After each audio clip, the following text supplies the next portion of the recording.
Hi, it's Louise at Spiral Bright Insight. I'm a galactic and an intuitive astrologer, and in this video I want to share some of my insight about the solar eclipse, which is happening on the 29th of March, so this Saturday, 10:57 a.m. in the UK, so adjust that time depending on where you are.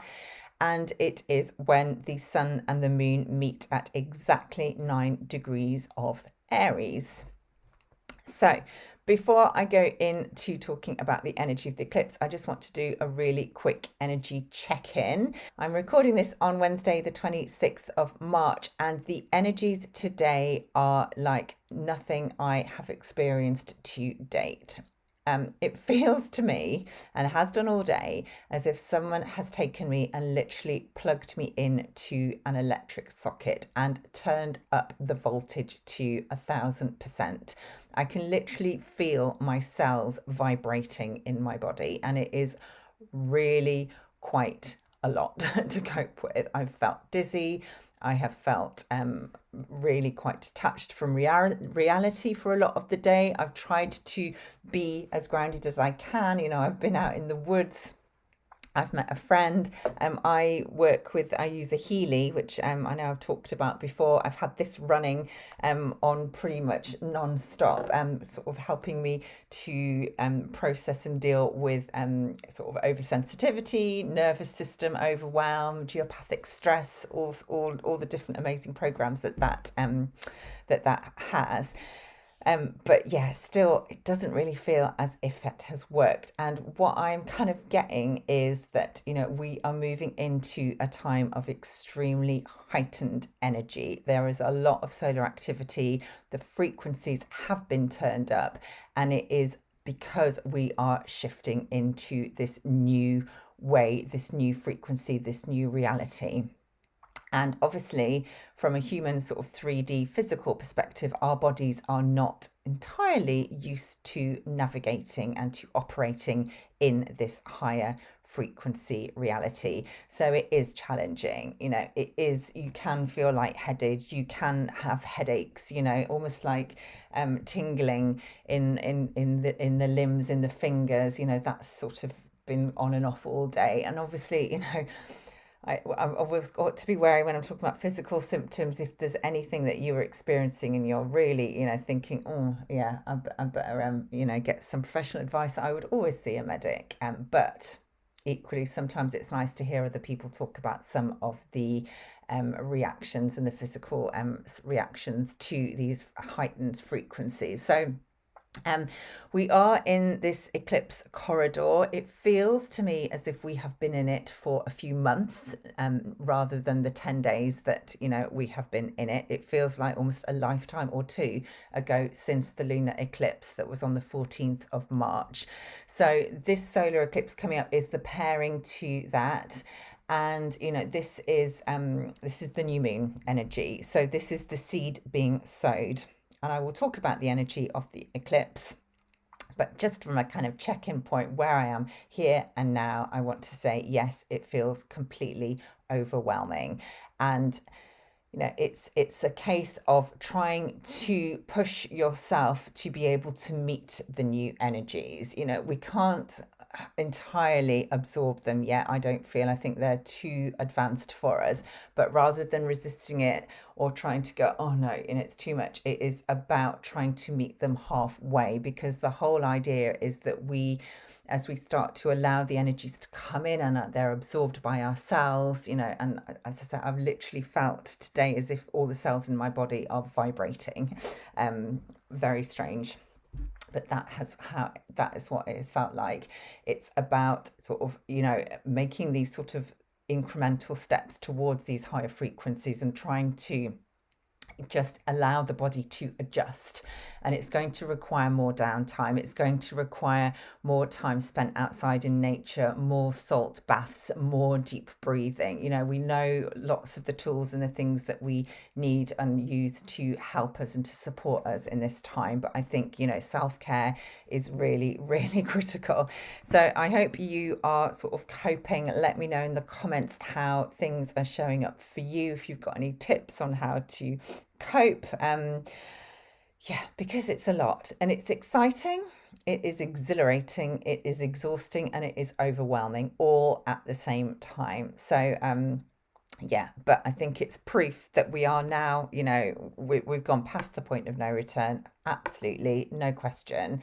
And it is about, I feel the energies are going to keep growing. They're going to keep getting higher and higher, and because this is what kind of propels us up and really supports us as our consciousness grows, as more light comes in, we're becoming more crystalline, we're releasing a lot of the density.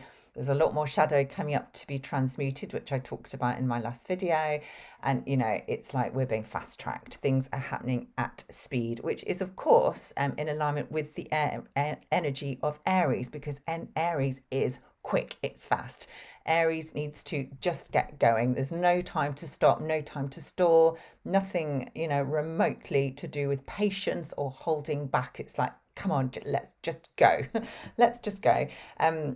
And of course, that is what we're working with this solar eclipse. So I've decided with this video that rather than show the chart and go through all the different aspects, which I know a lot of people appreciate having the visual and being able to see the chart, and as do I. I'm a very visual person, but I found the past few videos that I've done that I have started to get overwhelmed by, the amount of information in the chart. So I've decided that I'm going to just pick out a few of the key themes, talk through them, sort of share what I feel, what's coming up. I do work intuitively as well, and hope that, what I share is pertinent, it's valuable, and it is received by the people that need to hear it. So there's lots of other astrologers, that are showing the charts and going through everything very methodically, and I do watch other podcasts as well, but I'm just feeling, for me at this time, this is kind of what sits with me. So I hope you'll bear with me, and I hope that you will receive some value from what I share. So the solar eclipse is obviously a powerful event. This is the first solar eclipse of 2025. The fact that it is at 9 degrees exactly is quite significant, I feel. This is, I think it's about the 6th consecutive new moon at 9 degrees, and this is the final one of this grouping. And of course, with the number nine, it is, as far as you can get before you go back to 0 and then 1 again. So 9 is a number of completion, of endings, of closure. And it's always interesting when you get that combined with the energy of a new moon, which is about new seeds, new beginnings, new starts, rebirth. So that combination really, for me, epitomizes the whole energy that we have been working with, as we have such strong presence at the final degree and the final few degrees of Pisces, which is the end of the zodiac, and obviously working now with the energies at the start of the zodiac. So there is this real sort of interplay and this fragility between the endings, the closure, and the completion, and the sort of wrapping up and finishing off, and almost and destroying in a way, although I use the word fragile and destruction. Obviously that's a juxtaposition, but we are really finishing and completing the old ways, the old self. There is a lot of destruction going on at this time, a lot of crumbling, a lot of dissolving. And actually dissolving is probably a better word, because things do dissolve when you have strong Pisces.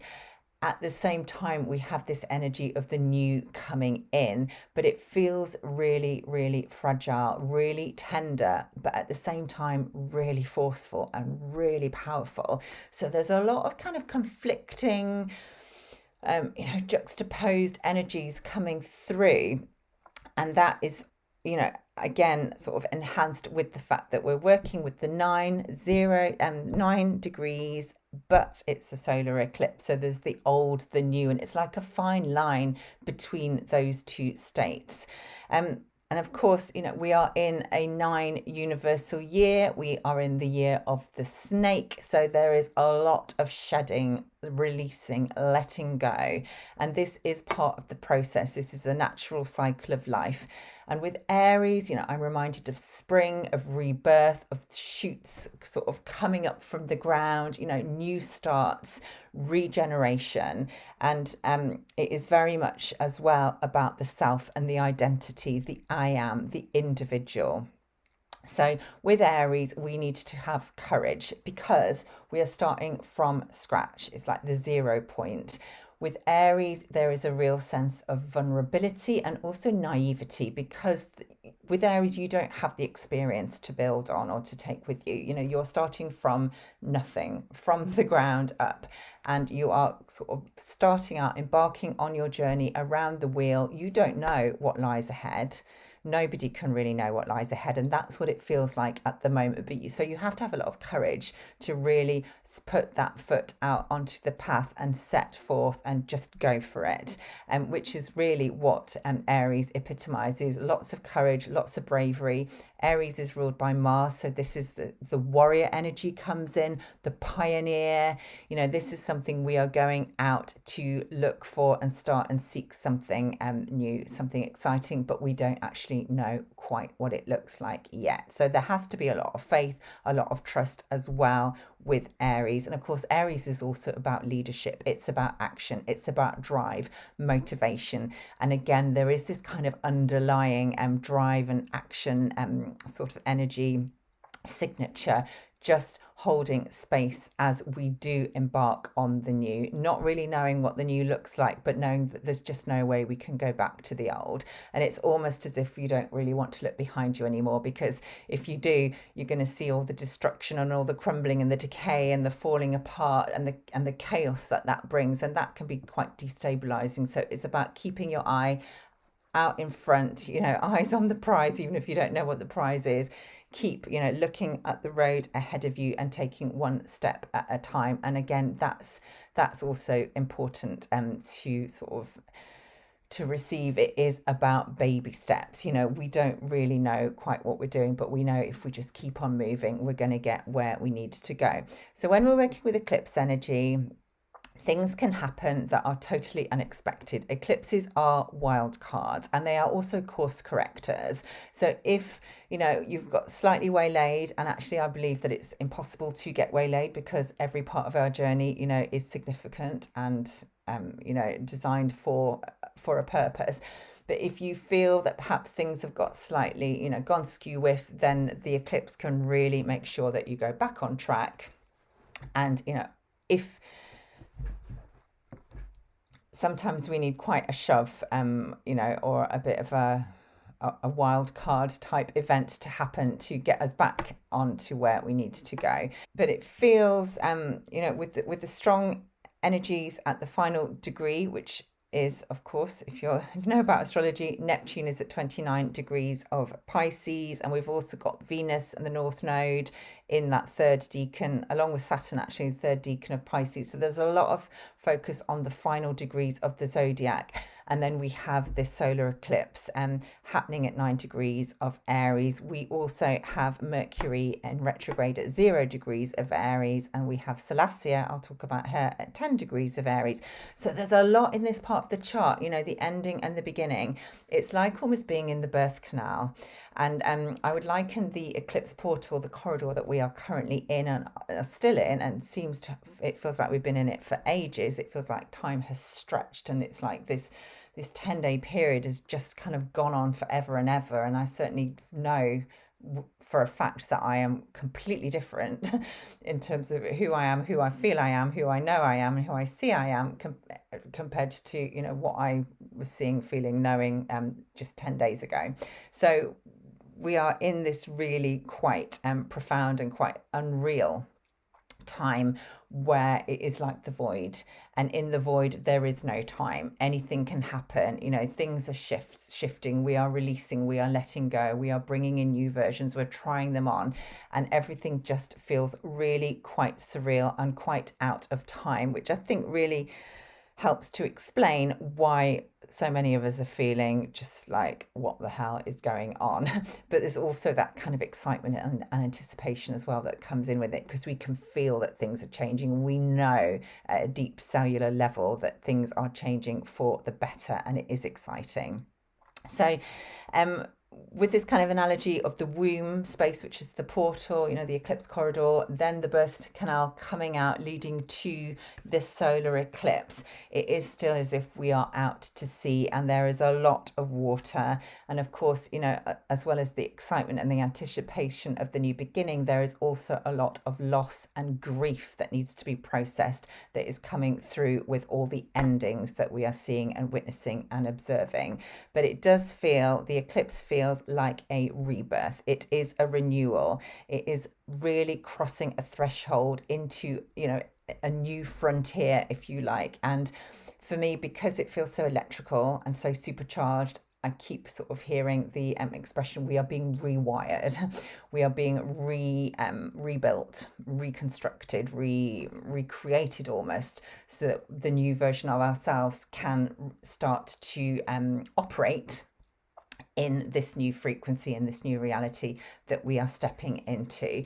So, gosh, what a time of change. It is so powerful. It is so profound, and it is not without its bumps and its challenges. And there's a lot of shadow coming up. There's a lot of emotion.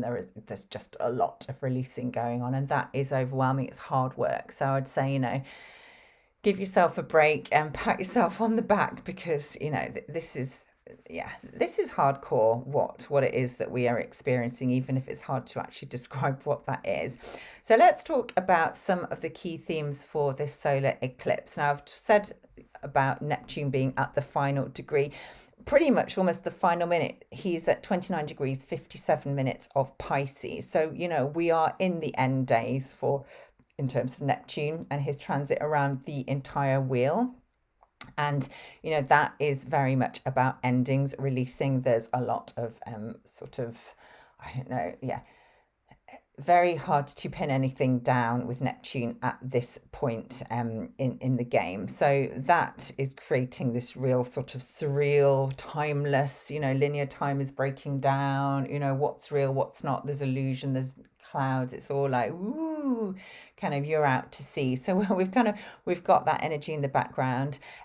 Venus and the North Node are also in the late degrees of Pisces, so they are working together. And I've talked a lot about Venus retrograde and the fact that she is going back to find parts of the self, particularly in terms of self-worth, what we value, gifts and talents.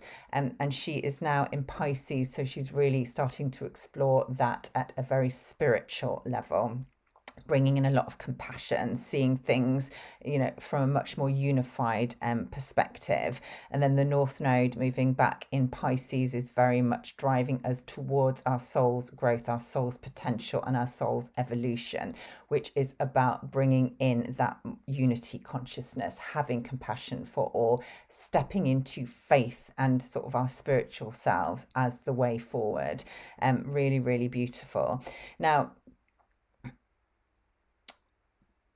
I am getting the sense with this new moon that it's a solar eclipse, so there is a lot still in the dark, and often we need everything to go dark to be able to see the spark of light, the spark of life that is there, and to connect with that. But I'm feeling this fragility with this eclipse, and that itself is contradicted because the energies are so powerful and they're very forceful. It's non-negotiable, but there's also this sort of fragility that is coming through. It feels really gentle, but at the same time forceful. And it's just so new and it's so perfect. So delicate, I would say, the energy that is coming through. It hasn't quite taken hold yet. So it's something that we're almost having to tiptoe around and sort of test out. That's kind of what is coming through. And that really fits in with the energy and the proximity of dwarf planet Salacia, who is one of the planets or the objects in the Kuiper Belt. And she is the goddess of the sea. She is very linked to salt water, to the oceans, very mermaid energy, very feminine, very light, linked to light codes and to the kind of the shimmering surface sort of reflection and the diamond sort of sparkling effervescent light that is the surface of the water when the sun shines on it and everything is sort of fractalized and the light bounces off. But she also represents what lies beneath that shimmering surface, the depths, and what can be seen below if we are prepared to go into the depths. Now, I know Pam Gregory has been talking about Celestia a lot in relation to light language, and that really, really resonates with me because as she is activated at this new moon, she's at 10 degrees of Aries, so she's very prominent in this new moon chart. She is going to be activating new diamond light codes for us. New frequencies are coming online. And what is really beautiful, the orb is slightly wider than I would normally work with. But certainly from the perspective of the sun and the moon at 9 degrees, they are both in trine to Rho Cancri, which is the diamond star. So there is just the most exquisite, beautiful, high frequency energy coming in at this solar eclipse, which is really transporting us, rewriting, rewiring, rerouting ourselves and our energy and our physical bodies into a different way of being, a different reality, almost a different dimension. So this really does feel like the start of something very special and something that we have been waiting for so long. And I think I've said this in other videos, this is energy that from a soul perspective, a lot of us are very familiar with because we've come from other star systems where, the energies we're working in with much higher dimensions, with much higher frequency. But from a physical human perspective, from the point of view of being in a physical human body, it is difficult. It is very new. It is uncharted, and it's quite difficult to kind of, just adjust. There is a lot of adjustment going on, and that creates discomfort, and it can also create fear and uncertainty because it's like, oh, I don't really know what's going on. But from a soul perspective, this is absolutely, we absolutely know what we're going into, and I think that's where the excitement and the anticipation comes from. So Celestia is really beautiful. She reminds us, though, that actually, we do need to look below the surface, beneath the surface, that sometimes things can look really beautiful and sparkling and like shimmering, and that kind of all that glitters is not gold phrase is coming in here.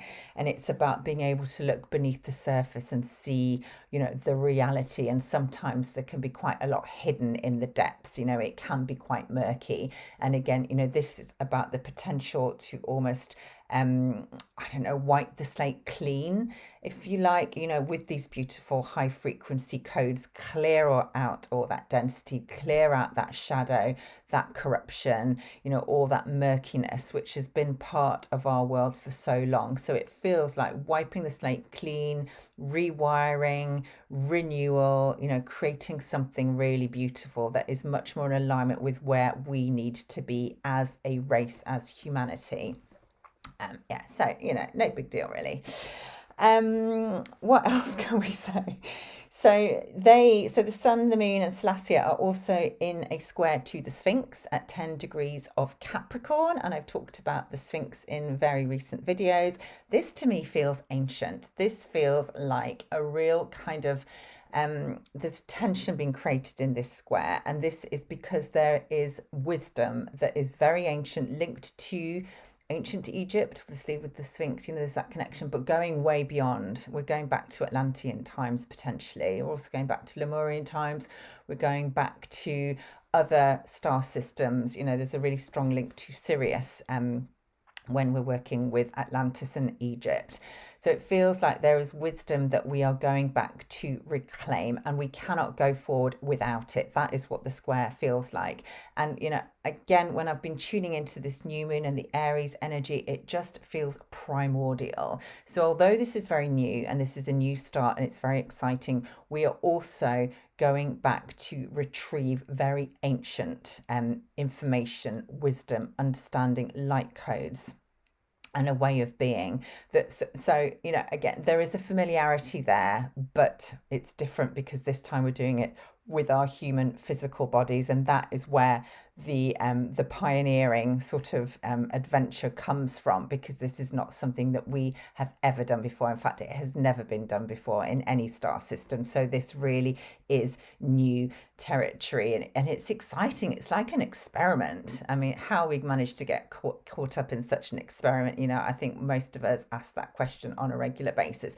But at the same time, it's like, I just feel there's a lot of eyes on us and kind of watching this process, and like, oh, you know, is it going to work? And yeah, well, hopefully it does. So what else can we bring up in the chart? So Mars is obviously the ruling planet of this solar eclipse. Mars is at 22 degrees of Cancer and is square Chiron and square Aries. So there is a really strong sense of, you know, we've talked about Mars in Cancer a lot because Mars has been in retrograde from Leo back into Cancer, and is, you know, now in direct motion. But in Cancer, it is about connecting with the Mars is the warrior, but it is the light warrior, the spiritual warrior, the kind of that fire that is internal, that is inside, you know, deep within, and using that as a very stabilizing foundation and able to move forward. And with the square to Chiron, again, it is very, very healing. And of course, Chiron is in Aries. So Chiron is exploring the identity, where we don't feel enough, where we feel lack, you know, where we have issues around our ego, perhaps. But you know, again, this feels like it is coming to a head at the time of this eclipse. And Mars is also in a trine to Saturn at 24 degrees of Pisces. So this is a beautiful water trine. And with Saturn, Saturn is here to teach us some lessons, to bring through wisdom, to bring through a sense of mastery. You know, Father Time in the final degrees of Pisces has moved all the way around the zodiac in this current transit.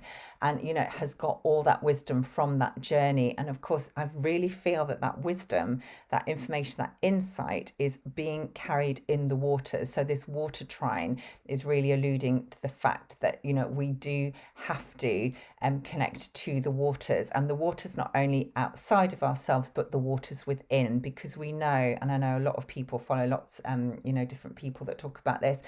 There is a lot of information stored within the waters in our body, within the cells, the water in the cells of our bodies. And it is about tapping into that. And I think that is also where Celestia comes in to really boost that and to enforce that understanding and that wisdom as well. So really strong focus on the water and the energies and the wisdom and the information that is being carried in the water. And of course, water is also very cleansing, very purifying, will stir up emotions, but equally is requiring us to stay in the flow and just to, you know, allow ourselves to be swept along and to really sort of almost step into that river and trust the flow and trust the journey. So I'm going to talk about some of the galactic alignments, because there's some really beautiful ones in this chart. And the main one, well, there's two actually that I want to bring to light in this video. The first is the Alpha Reticuli, or Alpha Reticulum, which is conjunct the Sun and the Moon and Celestia. And this is a star that does get a little bit of negative attention in galactic astrology, because there are some slightly darker, more nefarious associations with this star system, because it is said to be the home of the Greys. And obviously the Greys have got, you know, a reputation for abduction and experimentation and, you know, less than pleasant activity and behavior. And obviously, you know, if you're into sci-fi, we often see movies where, you know, there's all sorts of dodgy stuff going on, and I'm not sort of denying that that is a truth. But I am always drawn to the archetypes of the stars, and the reticulum, sorry, is named after the reticle, which means net. And this is really interesting because this starts to bring in this imagery and the signature of the web, of weaving, of light weaving, of different strands sort of coming together. You know, and sometimes they can be very tangled up and discordant, but when we're working with this energy, there is the ability to take those strands and to reorder them, almost to bring a new structure, to create a new pattern. So to take something that may be discordant or chaotic and bring it into a beautiful pattern that works, where the energies flow, where everything is aligned. And I'm thinking of sort of geometric patterns here when I'm sort of describing, what I see. So there's a really strong sense of the light weaver or the architect or engineer of light that comes through with this star. It is also linked to spider energy. And, again, spiders are funny creatures, aren't they? Because so many of us have got really sort of phobias of spiders, and we've sort of almost been programmed to be fearful of spiders. But when you actually think about what the spider does, it is absolutely remarkable how the spider, from its own body, from its own system, can spin this web, which is really strong, and create the most exquisite patterns, and create this web, which is effectively going to be its home. It can protect, it can it's like the source of the food, so it entraps its prey, but that is its sustenance, and that's what it needs to survive. And again, the fragility of the web that the spider creates, again, and the beauty of it, and the patterns and the symmetry, and it's just absolutely exquisite. So this is kind of the energy that is coming through this new moon. So again, this is why I'm kind of getting the sense of the fragility, but also something being created that is from ourselves, that is going to support us, that is going to allow us to hold space for ourselves in very new and very empowered ways, because again, Aries is about sovereignty and empowerment, but also it requires stillness, it requires patience, it requires precision. Precision is really important as well. And when we have this strong energy in the chart, as now, it is about being able to work with energy, to see beyond the physical, to perceive perhaps what isn't, necessarily obvious to the naked eye, to see patterns and systems that perhaps weren't obvious before. And I'm reminded here of the Matrix, and being able to see the Matrix in its reality for what it is, whatever it is, but to see things with new eyes, untangling things that have got too complicated. Where very much linked to light activations as well, which feeds into Salacia and Tarot Cancri and all the beautiful diamond light codes that we're working with. And there's also a beautiful group of beings associated with Alpha Reticuli called the Essassani. And they are said to be from our future. They are beings of light, and they are very much coming from a place of non-polarized existence, very ego-free or ego-less. There's no judgment. They see everything with with compassion, unity, with unconditional love. And again, that feels, like the energy that we are pulling in. So we are almost relying on or calling to our future versions of ourselves to support us at this time through this conjunction with Alpha Reticulum. So, huge amounts of creativity coming through, again, with the spider analogy, creative, very feminine energies as well, very gentle, very, very fragile, but also very protective, very nourishing, and being able to create something that is going to hold space, that is going to provide that net, that platform for us as we move forward. And then the Sun, the Moon, and Salacia are also in a trine to Antares, which is one of the royal stars. And this is the Watcher in the west, linked to Uriel, Archangel Uriel. Very high frequency energy coming through the star.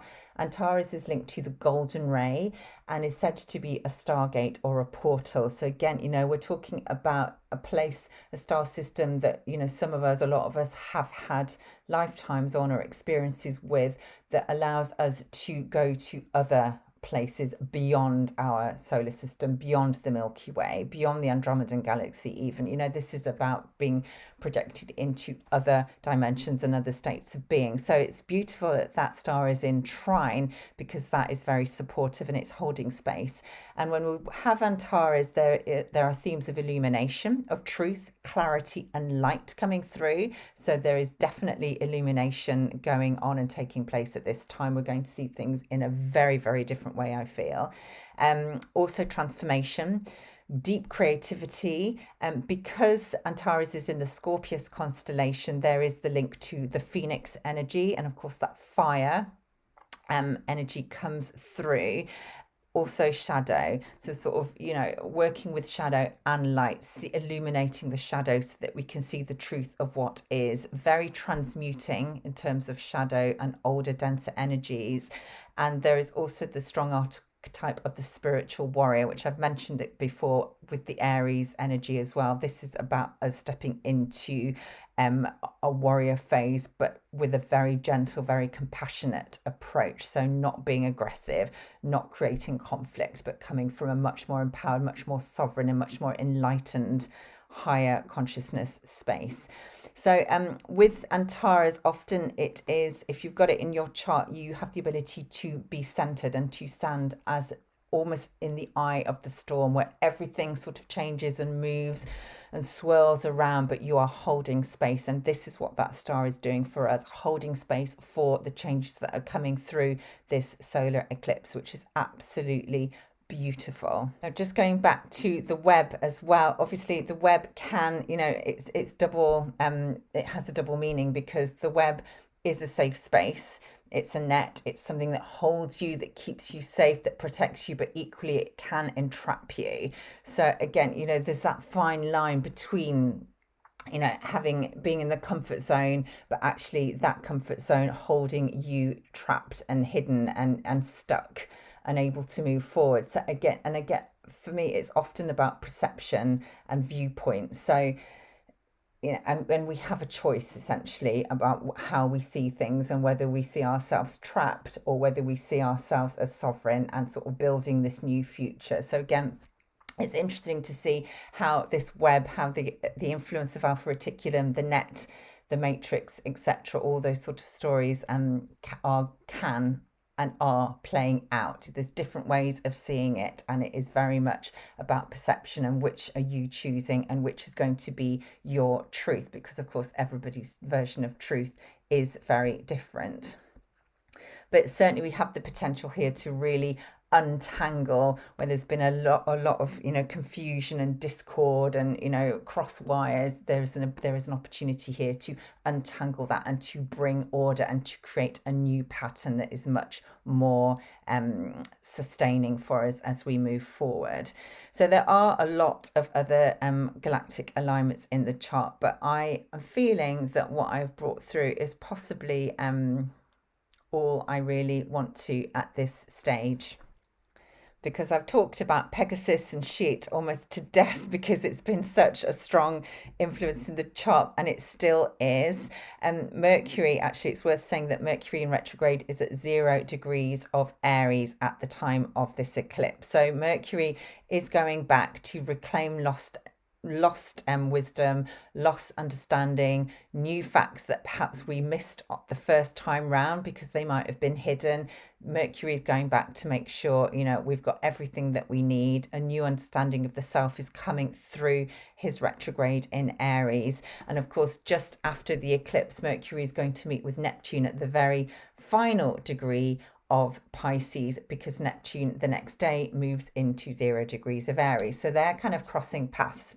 Mercury's going back, we'll meet with Neptune, and then Neptune will move forward. So there's a real sort of crossover between the final degree and the very first degree, and literally minutes within it. So that is so powerful. But Mercury is sitting there at the 0 degree, holding space, like with this huge potential, this 0 point, you know, where anything is possible. There is limitless energy coming through Mercury at 0 degrees. And that also feels really, really potent. It's like 0 degrees of Aries is like a portal. It's like we have this ability to step through this portal with our mind into a new level of understanding. And Jupiter is opposing the great attractor, which is also really encouraging us to connect and to expand through our new level of psychic awareness and intuition and foresight. So we can, with the great attractor, we can almost see everything. Nothing is hidden. You know, we can see behind corners, we can see behind the curtain, we can see behind the screen, we can see if anyone's wearing a mask, we can see what is behind that mask. And again, that is probably also quite relevant because of these new frequencies, it's almost like dissolving anything that shouldn't be there. Everything is falling away, and we can sort of start completely fresh and new and really choose where it is that we are going. So I am going to finish it there. I could talk forever. I really could. But I hope you've sort of enjoyed what I have said. But yeah, this it feels really, really exciting, and I can't wait to see what comes from this solar eclipse, and how the energies start to shift and reintegrate and rearrange themselves following it. So if you've got this far, you've got to the end, thank you so much for watching. Please do sign up for my mailing list if you're not already on it. You can access that on my website, spiralbright.co.uk. And thank you to anybody or those people who have given me super thanks. I'm so grateful for any contributions, because anyone who does creates content will know it is time consuming. Even though I love it, it takes a lot of time. So yeah, I'm really grateful for any sort of contributions, however small. Every little helps. So yeah, thank you so much for those of you who are being very generous. And yeah, I'm gonna, yeah, goodness me. Let's see what comes sort of in the coming weeks. I'm sure I will be back because there's loads more to share. There always is. But thank you as always for your support, and I will see you soon.